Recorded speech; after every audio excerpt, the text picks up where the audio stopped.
Salam, bahagia sekali kiranya kita semua, karena Tuhan masih memberikan satu kesempatan untuk mempelajari firman-Nya. Dan pada pagi hari ini kita akan kembali mempelajari pelajaran sekolah Sabat yang keempat dengan judul Harga dari Istirahat. Kita akan berdoa dulu. Maha besar Allah Bapa kami dalam surga, puji syukur terima kasih Tuhan, kami panjatkan kehadirat-Mu. Pada sore hari ini kami masih mempunyai satu kesempatan untuk mempelajari firman-Mu. Biarlah ini boleh menjadikan satu kesukaan bagi kita semua sepanjang hari Sabat yang suci ini. Biarlah Tuhan sendiri melalui Roh Kudus-Mu yang akan mengajar kami, sehingga kami boleh mengerti, boleh memahami apa yang dikehendaki Tuhan di dalam kehidupan kami. Terima kasih Bapa, mengampuni semua dosa kekurangan kelemahan kami, karena semua ini kami mohon di dalam nama Yesus, Tuhan dan Juru Selamat kami. Amin. Sungguh indah pelajaran kita pada Sabat ini, di mana berjudul Harga dari Istirahat. Jika kita jujur bahwa pengampunan itu akan membawa perhentian sejati ke dalam hati kita, pada pelajaran ini kita akan mengetahui harga sesungguhnya dari istirahat Tuhan, yaitu istirahat ke dalam hati kita yang sejati. Setiap saat kita dihadapkan kepada pintu pencobaan. Kita adalah manusia yang tidak berdaya dan lelah. Daud, seorang raja yang besar, kalah dengan dirinya sendiri. Kita bisa membaca di dalam 2 Samuel 11 ayat 1-5, kita baca di rumah berhubung waktu yang tidak mengizinkan. Sebagaimana biasanya, jika seorang telah terjerumus ke dalam dosa pertama, dia akan menutupi dengan dosa kedua, ketiga, dan seterusnya. Demikian juga Daud. Juga demikian kita pun tak luput dari hal tersebut. Padahal, jika kita mau mengingat perintah Tuhan, kita akan terhindar dari dosa yang di pintu masuknya sangat indah. Luar biasa, Daud mau menutupi dosanya, tetapi Uria tidak bisa terjebak. Pelajaran selanjutnya, Nabi Nathan memperingatkan Daud dengan sangat bijaksana. Dia membuat jebakan yang akhirnya Daud terperangkap seketika. Dia mengakui kesalahan, bahkan bukan hanya berbuat dosa kepada Batseba, tetapi juga mengakuinya di hadapan Tuhan. Pelajaran selanjutnya, Tuhan mengampuni Daud. Bagaimanapun Tuhan telah mengampuni dosanya, namun Daud masih mengalami hukuman yang sangat berat juga. Keluarganya berantakan, anak yang lahir dari Batseba pun mati.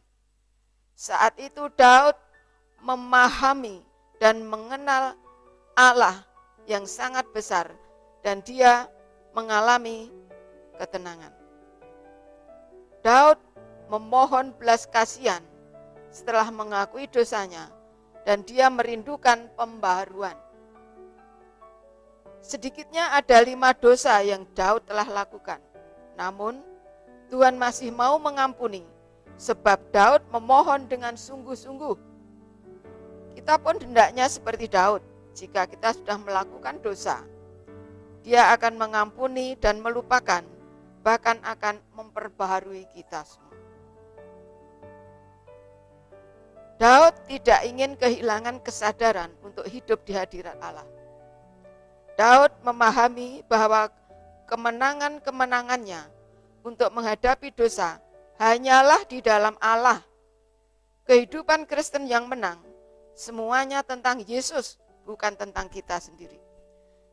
Penciptaan dan istirahat tidak jauh dari pengampunan Tuhan. Tuhan tidak akan menolak orang yang hancur hatinya. Dia setia dan adil. Pengampunan yang kita terima harus bisa menarik orang lain untuk mencari pengampunan kepada Allah. Daud yakin dengan iman, jika satu hari nanti Yesus akan datang dia akan berdiri dengannya. Di sini dikatakan bahwa kesalahan atau dosa Daud masih diampuni. Namun Daud walaupun telah diampuni tetap merasakan akibat daripada kesalahannya. Itulah sedikit ulasan pelajaran-pelajaran yang sudah lalu di depan, dan kita akan masuk dalam pendalaman. Pertobatan Daud sangat dalam dan sungguh-sungguh. Tidak ada usaha untuk mencari dalih atas kejahatannya. Tidak ada keinginan untuk melepaskan diri dari hukuman yang telah dinyatakan kepadanya, yang mendorong doanya itu untuk itu. Dia melihat noda pada jiwanya. Dia merasa muak atas dosanya. Bukan hanya untuk keampunan saja dia berdoa, tetapi juga untuk kesucian hati. Di dalam janji-janji Allah kepada orang berdosa yang bertobat, dia melihat bukti daripada keampunan dan penerimaannya. Korban sembelihan kepada Allah ialah jiwa yang hancur, hati yang patah dan remuk. Tidak akan kau pandang hina. Ya Allah, kita bisa baca di dalam Mazmur 51 ayat 18 sampai 19. Dan yang kedua, sekalipun Daud telah jatuh, Tuhan mengangkat dia. Tetapi Daud telah merendahkan dirinya dan mengakui dosa-dosanya. Sementara Saul meremehkan teguran dan mengeraskan hatinya dalam sikap yang tidak bertobat. Inilah perbedaan antara Daud dan Saul. Sehingga Daud mendapat pengampunan dan Saul tidak akan dapat pengampunan. Bagian sejarah Daud merupakan salah satu gambaran yang paling nyata yang diberikan kepada kita sehubungan dengan pergumulan dan pencobaan manusia dan tentang pertobatan yang sejati. Sepanjang zaman, ribuan anak-anak Allah yang telah tertipu ke dalam dosa telah mengingat pengakuan dan pertobatan Daud yang sungguh-sungguh. Dan mereka juga telah menjadi berani berusaha kembali untuk berjalan pada jalan hukum Allah. Dan yang terakhir, siapa saja mau merendahkan hati dengan disertai pengakuan dan pertobatan, sebagaimana halnya Daud, bisa merasa pasti bahwa ada pengharapan baginya. Tuhan tidak akan pernah membuang satu jiwa yang benar-benar bertobat. Kita bisa baca di dalam Alfa Omega jilid 2 halaman 392 sampai 395. Jadi intinya, harga dari sebuah istirahat atau pengampunan atau ketenangan hidup ialah hati yang hancur. Hati yang remuk. Hati yang bertobat dengan sungguh-sungguh. Kita akan mendapati satu pemulihan daripada dosa yang telah kita buat. Jika kita datang kepada Tuhan, kita akan menemukan pengampunan. Kristus merindukan kita datang kepada Dia sebagaimana adanya. Jika seperti Daud, Anda datang dengan hati yang jujur, bukan membuat dalih atas dosa Anda juga akan mengalami pengampunan Allah.